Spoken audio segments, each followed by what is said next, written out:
Okay, Lecture 5, Collision and Transition State Theories. So as you know those the definitions of these terms.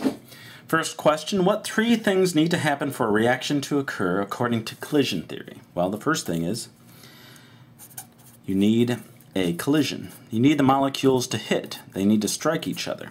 Second, energy, I'm going to really abbreviate this, greater than the activation energy. On the exam, I'm going to say that you need to write everything out. So, well, you're not doing it. Well, if you turned in your exam and then you were to say out your answers to me, that's one thing. And these, it's just easier for me to write large in abbreviated form. So, energy must be greater than the activation energy, and you need the correct orientation. You need these guys to strike. They have to have enough energy. The activation energy is really the energy to break the bonds. So you need energy to break the bonds so that you can reform different bonds. And the correct orientation, you need to have the molecules strike in the right place so that the active sites on each molecule hit each other. So those are the three things that need to occur for a reaction to take place. Draw and label a potential energy diagram for the exothermic reaction. A plus B goes to C plus D. The enthalpy change for the reaction is minus 200 kilojoules per mole. The energy of reactants is 400 kilojoules per mole. The activation energy is 300. Now, when we draw a potential energy diagram, I'm going to try to fit it on screen. Will that fit on? Yeah. So we have energy on this side, and we can say kilojoules, since we're doing kilojoules per mole, we put kilojoules per mole. So write it like that. On the bottom, we write progress of the reaction, not time. You can take a reaction and freeze it, and actually freeze it, send it down to a really cold temperature, and stop it in its tracks, and start it, and stop it, and start it, and stop it. So time doesn't necessarily tell you the flow of a reaction, but progress of the reaction does. So that should be on the bottom. You put time, that's wrong. You can certainly put the arrow if you like. And then I used A plus B goes to C plus D because we're going to use a lot of general reactions. If you want me to put in a different reaction each time, it's going to take up a lot of time, especially in the lecture on ground. So you get used to these general reactions. So you can say that A and B, what we do is we put the reactants here, A plus B, and this energy, as stated, is what is it? The energy of the reactants. This is 400. And I use kilojoules per mole here, so we just have to have the number. And then we can make this, as we want to make it something reasonable. So 3, 2, 1, yeah, that'll fit. 5, 6, 7, 8, 9. Just turns out this turn will be 0. That's fine. You don't have to label them all. But what we need then is the activation energy is 300 kilojoules per mole. That's going to be above the reaction energy value. So 400 plus 300, 5, 6, 7. So it should be right here.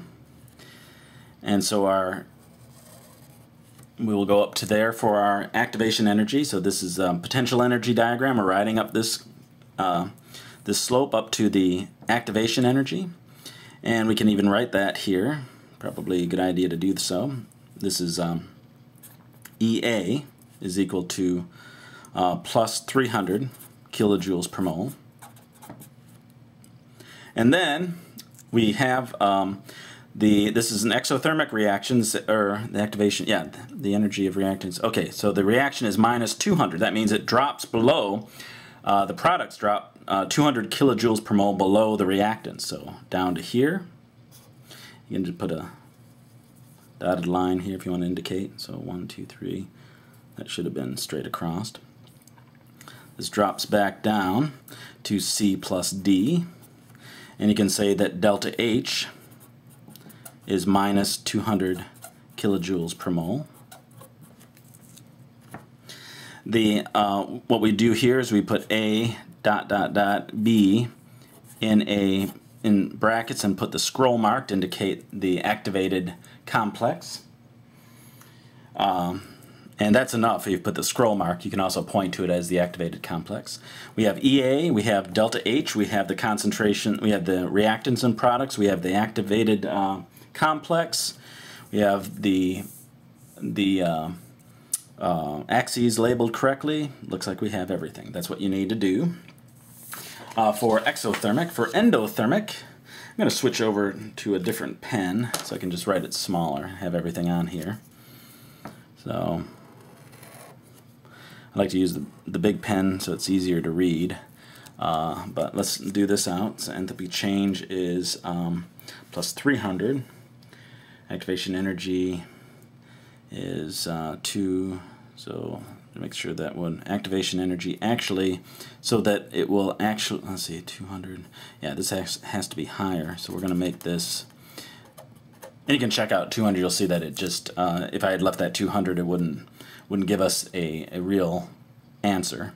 So that's, I just picked those numbers as I went along. A plus B. Now this is an endothermic reaction, same reaction, but I didn't say what A and B are. It could be, they can definitely be different. So again, label this. We have the energy, and we put kilojoules per mole. In the book, well, they use energy per mole. That's fine. They can do that. And then here at the bottom, we'd have progress of the reaction. And then, let's see, so the enthalpy, where's the energy of the reactants is, so we'll say this is 0, 1, 2. So this is 200 kilojoules, 2. And we'll put A plus B here. So that tells us what energy we start with the reactants. The activation energy is 500, so that's going to be 3, 4, 5, 6, 7, 8. It's got to be 500 above what we started with, so it would be up here. Just do the best you can to get up to that top of that hill. And then the energy of the reactant, okay, so the enthalpy change is 300, so that's going to be 300 above what we started with. So 1, 2, 3, to go right across. There, C plus D. Boop, boop, boop. And then this drops down. So I'm not explaining all the theory that's in the book. It's also going to be on the on-ground lecture. I'm trying to show you how to solve this problem. And a lot of times I'm going to assume that you know certain things rather than go through a 20-minute theory lecture on this and show you how to solve these problems. So if you look in this and say, what is activation energy? What's he talking about here? Read the book, come to the lecture, and it's all in the book, but I'm just showing you how to solve these problems. So the lectures are designed to be that, designed that you know something about the problem coming in, what the equation is that you use, the basic theory. These are how to solve the problems that will be on the exam. So yeah, you don't want the theory lecture in here because it would be, I don't know, instead of this 20 minutes, it would have to be an hour and a half. The book has the material, and the on-ground lecture will have the theory material as well. At the top, you'd put in A is a activated complex. That's the form that it takes. And this is the activation energy from here to here is 500 kilojoules per mole. From here to here is delta H. You went up. Instead of dropping below the reactants, it went up, so this is plus 300. Yeah, and I want to make that clear, so I'm going to say it again and say this is not every aspect of the theory that's not what's covered here. I'm doing sets of problems as supplements to the problems that we do in class and in the book. So you do want to know something about the theory before you come to these calculations. And I think we have the active, and this would be EA. So we know the activation energy, we know the enthalpy, we have the activated complex. We've labeled the axes correctly with the numbers here. You don't need to have anything, any units here. It's just the progress of reaction. And let me double check. Yeah, in their but in the book they give you the reverse activation energy. I don't worry about that. They show from here to here. That's only if we're doing a reverse reaction. Not worried about that here. So that's as far as I'd want you to go.